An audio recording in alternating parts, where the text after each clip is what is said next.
Assalamualaikum warahmatullahi wabarakatuh.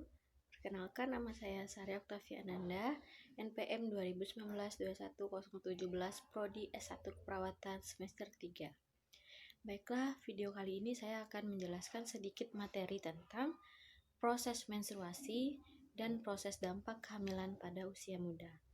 Baiklah, kita masuk pada materi proses menstruasi.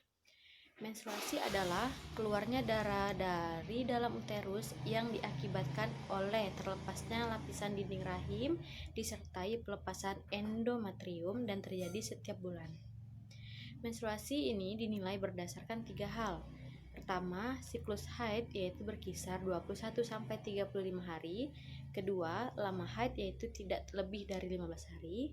Ketiga, jumlah darah 20-80 ml. Siklus menstruasi bervariasi pada perempuan dan hampir 90% perempuan memiliki siklus 25-35 hari dan hanya 10-15% yang memiliki panjang siklus 28 hari. Biasanya darahnya cair, tetapi apabila kecepatan aliran darah terlalu deras, bekuan atau gumpalan darah dengan berbagai ukuran sangat mungkin ditemukan. Rata-rata banyaknya darah yang hilang pada perempuan normal selama satu periode menstruasi telah ditentukan oleh beberapa kelompok penelitian, yaitu 25-60 ml. Berikut ini adalah beberapa fase yang terjadi selama siklus menstruasi.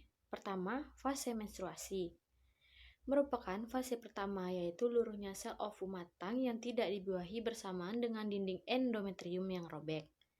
Lalu yang kedua, fase proliferasi ditandai dengan menurunnya hormon progesteron sehingga memacu kelenjar hipofisis untuk mensekresikan FSH dan merangsang folikel dalam ovarium, serta dapat membuat hormon estrogen diproduksi kembali. Lalu ketiga, fase luteal atau sekresi ditandai dengan sekresi LH yang memacu matangnya sel ovum pada hari ke-14 sesudah menstruasi pertama. Keempat, fase iskemik ditandai dengan korpus luteum yang mengecil dari rigid dan berubah menjadi korpus albikan yang berfungsi untuk menghambat sekresi hormon estrogen dan progesteron sehingga hipofisis aktif mengekskresi FSH dan LH. Kemudian ada lagi hormon yang mempengaruhi proses menstruasi. Berikut ini adalah beberapa hormon yang mempengaruhi dalam proses menstruasi. Di antaranya, pertama, estrogen. Estrogen dihasilkan oleh ovarium. Ada banyak jenis dari estrogen, tetapi yang paling penting untuk reproduksi adalah estradiol. Kedua, progesteron. Hormon ini diproduksi oleh korpus luteum, sebagian direproduksi di kelenjar adrenal, dan pada kehamilan juga diproduksi di plasenta. Ketiga, gonadotropin releasing hormone atau GnRH. GnRH merupakan hormon yang diproduksi oleh hipotalamus otak. GnRH akan merangsang pelepasan folikel stimulating hormone di hipofisis. Keempat, folikel stimulating hormone. Hormon ini diproduksi pada sel-sel basah hipofisis anterior sebagai respon terhadap GnRH yang berfungsi memicu pertumbuhan dan pematangan folikel dan sel-sel glanulus di ovarium perempuan. Kelima, luteinizing hormone. Hormon ini diproduksi di sel-sel kromofob hipofisis anterior. Bersama FSH, LH berfungsi memicu perkembangan folikel. Selama fase luteal siklus, LH meningkatkan dan mempertahankan fungsi korpus luteum pas kovulasi dalam menghasilkan progesteron. Keenam, lactorophic hormone atau LTH atau prolaktin.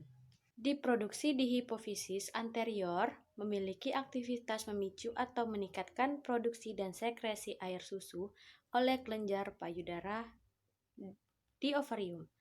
Faktor yang mempengaruhi proses menstruasi terdapat beberapa faktor yang ikut mempengaruhi proses menstruasi pada kebanyakan wanita. Yang paling umum adalah faktor hormon. Hormon yang mempengaruhi terjadi haid pada seseorang wanita yaitu follicle stimulating hormone, estrogen yang dihasilkan oleh ovarium, LH yang dihasilkan oleh hipofisis, progesteron yang dihasilkan oleh ovarium. Kedua, faktor enzim hidrolitik yang terdapat dalam endometrium merusak sel yang berperan dalam sintesis protein yang mengganggu metabolisme sehingga mengakibatkan regresi endometrium dan pendarahan. Ketiga, faktor vaskular. Saat fase proliferasi terjadi pembentukan sistem vaskularisasi dalam lapisan fungsional endometrium. Dengan regresi endometrium, timbul terstatis dalam vena-vena serta saluran-saluran yang menghubungkannya dengan arteri dan akhirnya terjadi nekrosis dan pendarahan dengan pembentukan hematoma, baik dari arteri maupun vena. Yang keempat, faktor proglandin. Endometrium mengandung prostaglandin E2 dan F2.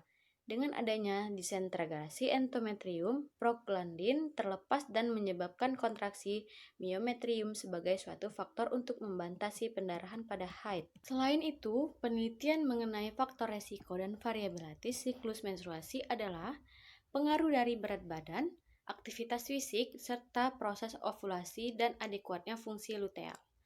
Perhatian khusus saat ini juga ditekankan pada perilaku diet dan stres pada alat perempuan. Baiklah, itu materi dari proses menstruasi. Baiklah, saya akan melanjutkan materi selanjutnya, yaitu proses dampak kehamilan muda. Terdapat 3 juta bayi yang dilahirkan oleh remaja perempuan berusia 15-19 tahun. Kehamilan remaja tersebut tidak hanya disebabkan oleh kehamilan di luar nikah, namun juga pernikahan anak yang umum terjadi di pedesaan maupun daerah dengan tingkat kemiskinan tinggi.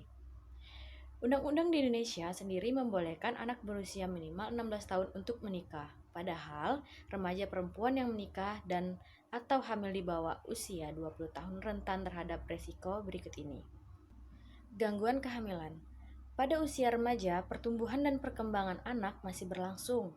Remaja memerlukan asupan gizi yang seimbang untuk mencapai tumbuh kembang yang optimal.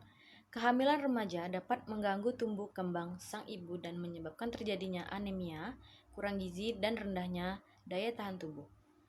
Lalu, gangguan persalinan. Kehamilan remaja, khususnya yang berusia di bawah 17 tahun, meningkatkan risiko komplikasi medis seperti pendarahan persalinan, begitu juga dengan proses aborsi tidak aman. Lalu, kanker payudara. Remaja yang melahirkan memiliki kemungkinan besar untuk tidak menyusui bayinya karena alasan melanjutkan sekolah. Padahal, ibu yang tidak menyusui berisiko untuk mengalami kanker payudara, kanker rahim, kanker indung telur, karena menyusui sangat bermanfaat mengatur siklus hormon dengan baik. Kemudian, penyakit menular seksual. Kehamilan remaja yang diikuti oleh pernikahan memungkinkan remaja menjadi seksual aktif di usia dini.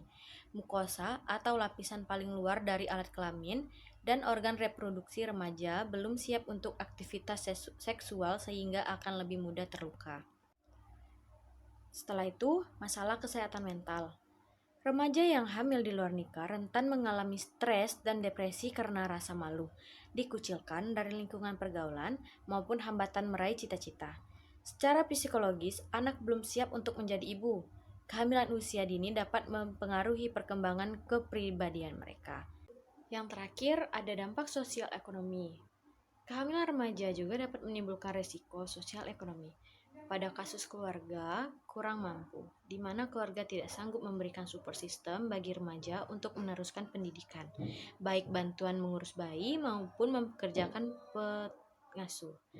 Maka mereka cenderung meninggalkan sekolah sehingga memiliki kesempatan kerja yang lebih rendah. Ketergantungan ekonomi pada pasangan yang dapat pula menyebabkan KDRT. Nah, karena itu, sebagai orang tua, kita berperan penting untuk mencegah terjadinya kehamilan remaja dan memberikan pendidikan seks sejak dini, pondasi agama yang kuat, serta memberikan perhatian dan kasih sayang yang dibutuhkan oleh anak. Pernikahan dan kehamilan adalah dua hal yang harus dipertimbangkan dengan matang. Jadi, pikirkan kembali keputusan untuk menikahkan anak pada usia remaja. Masa depan mereka akan lebih cerah dengan pendidikan yang berkualitas, bukan dengan pernikahan dini. Baiklah, itu materi dari saya. Saya akhiri. Wassalamualaikum warahmatullahi wabarakatuh.